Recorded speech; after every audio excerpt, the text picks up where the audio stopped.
Clear to play. Mini War Gaming's Beat Map Batrep. Welcome back to Beat Map Batrep. This is Khador vs. Legion Warmachine Battle Report. This is Game 1, Khador Turn 2. So in this case I let both of these spells expire, realizing they didn't really have much use and I could use my own focus. So I'm going to allocate one focus to the Juggernaut to let him run, get him in the better position, and then I'm going to move up all my Winter Guard, or move him back a little bit, and then do some combined attacks against Angelius. I failed that roll, but I do get to re-roll it, and somehow I keep rolling off camera. And there I actually missed both times. And then the Rocketeer is going to fire auto misses against the Stealth guy, or against the Deathstalker because he has Stealth. And so it just scatters back a bit and doesn't do any damage. So the Kodiak runs up to get in position and just try to hopefully take the brunt of the damage of whatever he can dish out, because he's going to want to stay away from the Juggernaut. Combined range attack against the Scythian fails, but then makes it finally. So amount of damage is not too much. It's just, let's see, 1, 2, 3, 4 in total, so not that great. The guys in the back, we're actually splitting this off. We got 12 guys in total and doing 3 shots of 4 guys each. And so that one does 2 points of damage, and then we have the last one firing. Same thing, combined, and of course they fail to hit, but they do make it when they re-roll. Thankful that Sorsha has that. Another crappy roll means I only do a little bit more damage, which is unfortunate. The Rocketeer fires back at the Spell Martyr, and scatters a little bit and kills the Spell Martyr, and actually hits the Shredder as well. It manages to do a bit of damage. We have 2 boxes in total, so nothing too much. Widowmakers move up as the camera pans in, makes it hard to see them, and tries to snipe the one guy and misses, and the second one fires. We need an 8 to hit here, so we actually hit that and then kill it, which is good. The other 2 fire. The first one hits and does 4 points of damage. It's dice -1, so almost kills it. The second one needs an 8 to hit. Only needs to hit because it can just automatically do 1 damage, but of course I miss. Then we have the cannon fires, automatically misses because of stealth, and it scatters back 6 inches onto the 2 Widowmakers, who both take power 8 blast damage, kills the one and kills the other. So I managed to do more damage to myself with the first try. The field gun moves up, realizes he doesn't have any good target, so he just repositions.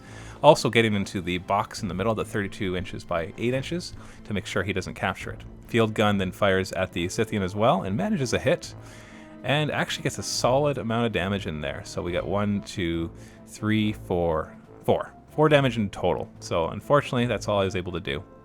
Then I cast the Iron Flesh on the Juggernaut to make him even harder to hit. Then I also cast Cyclone to get back so that I'm not in charge range of his Angeliuses, which fly, so he would be able to charge, which I don't want him to be able to do. Legion of Everblight turn 2. He's going to pull back all the fury from all of his different war beasts. No reason to leave any on them, because he wants to be able to have full control over all of his beasts. And then he starts to cast spells. The Tenacity actually expires on all these, but he does upkeep the respawn. And then we have the Anissa moving up and fires, kills a Winter Guard. Also has Snapshot, or Snapfire, which allows him to fire a second time if he kills something first shot. And he manages to kill 2 Winter Guard and then moves back 5 inches. Then the Scythian moves up, ready to take out the Kodiak as much as he can. And he hits with the first attack, deals a average amount of damage. He rolls an 8 there for the damage, so you get 1, 2, 3, 4, 5. So not too much in the first attack. Second initial hits, nice solid hit, and a good amount of damage as well. 1, 2, 3, I think it's 6 for this one. 5, 6. So no boxes are gone yet. Then he gets his scything. If he makes both of his initials, he basically hits everything in his combat area, in his area of influence, or his combat area, which is 2 inches because he has reach. And he manages to disable the movement on the Kodiak, and he's also going to kill the Winter Guard because his defense is only 12. And then he uses Fury, forces this guy to make another attack, so you can kind of see where this is going. Actually hits with a 4 because my defense is now lower, and manages only a couple more damage. Forces them again to make another attack, and here he rolls double 6 for the damage and manages to clobber this Kodiak horribly. So we've got 6, 7, 8, 9 damage in total. Then he forces him to make another attack, and he hits him and does just a small amount of damage with that last hit. But as you can see, the Kodiak is quite hurt, and he forces him yet again. War beasts are very strong because they can be forced that many times, and he rolls a 10 for the damage, finishing off the Kodiak, leaving a wreck marker. So the Kodiak only goes down. I was hoping I would take a couple war beasts to take him off, and then he gets to take all the fury off using the Forsaken guy. which is rather annoying because that means he gets to go full force again. Then his Deathstalker snipes one of the Widowmakers, moves up and shoots at the other Widowmaker, and manages to snipe that one as well. So my Widowmakers managed to kill one of his Deathstalkers and then died horribly to their own blasts. Angelius then moves forward and hits the Juggernaut. Now if he ends his activation within 2 inches, he will be stationary, but he uses his Animus to push him back. So gets him out of the way. He's trying to basically force him out of the control area there, because he's killed the one Jack. The other Angelius, the Trogdor, moves up to basically take on the field gun, but he was out of range of attack, so he failed his charge. Then he uses his feet, so all of his war beasts cannot be targeted in melee for 1 turn, which is obviously going to be very hard for me because just not quite sure there. This is an unusual thing. He kills the field gun, but he's a leader, and there's grunts. He's not an officer, so I replaced one of the grunts with him. Couldn't find anywhere that says he couldn't do that, but he's a larger base, which kind of made it awkward. So looked for the FAQ and couldn't find anything in there, so we're just assuming that that's what you're supposed to do. And then activating the rest of his guys, moving up his Shredder, and his he's casting Tenacity on his Scythian just to give it a little extra defense and armor against those combined range attacks. And he gains a point. So end of round 2, not looking very good for the Khador. He manages to go up, slaughter the Kodiak, hurt a few Winter Guard. We still have lots of Winter Guard left, but I can't hurt his heavy war beast for 1 round. So I need to do something drastic. Like we're talking do or die drastic. So I realize after lots of contemplation, there's only one thing that I possibly can try, and that is a caster kill. So we're going to go into Khador turn 3, which I can tell you right now is the last turn. That's going to be a bit of a spoiler, but I'm not going to tell you why it's the last turn.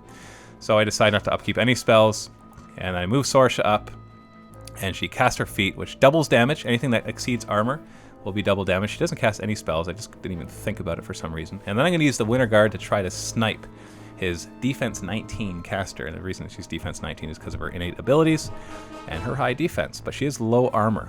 So I got 6 guys here that can see her, and they fire, and they need an 8 to hit, and they hit, and they deal 18 damage, which she decides to transfer over. So it does a huge amount of damage to the Angelius, but he had that 1 Fury on her. So I only have 1 more chance to do this with the other group of Winter Guard who are on the other side of the table.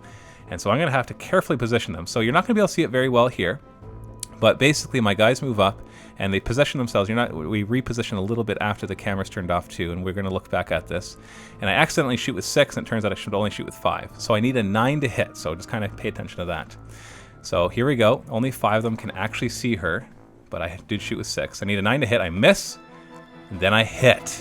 And it's dice plus 3 doubled. I do 26, but actually 24 damage, and snipe his caster, which means Khador wins, because Sorsha managed to pull that off, even though now she's completely exposed. I hope that you enjoyed this battle report. That was a bit of an unexpected ending. And just so you know, because I know there are going to be comments, after I made that shot, I was like, whoa, okay, that actually won. So we're going to go back and carefully measure everything. So we checked the cracks for the line of sight. We checked the ranges. We checked everything. Even checked to see if his dice were loaded? Yeah, my dice weren't even loaded. And it turned out that one of the guys couldn't shoot. But so I removed that, and I still would have hit because I made it by 1, and the damage would have still been high enough. Because instead of 26 damage, it would have been 24. And the caster had 16 health? Yeah. Yeah. So Sorsha's feat combined ranged attacks. Oh, whew, whew. I thought I just realized something I did wrong. But I didn't. We're good. I was like, shoot. It's the officer and standard bearer that makes the Winter Guard reroll. But it's not. It's Sorsha. Whew. Because I rerolled, and that's how I hit the first time. And the second time, too, actually. Both of them required the reroll to hit. Actually, no, the first time hit without the reroll, and the second one made it. Anyway, it was all right, okay? The camera angles didn't all show it, but we went back and we checked every millimeter just to make sure that that was a legit shot, because I wasn't expecting it to actually work.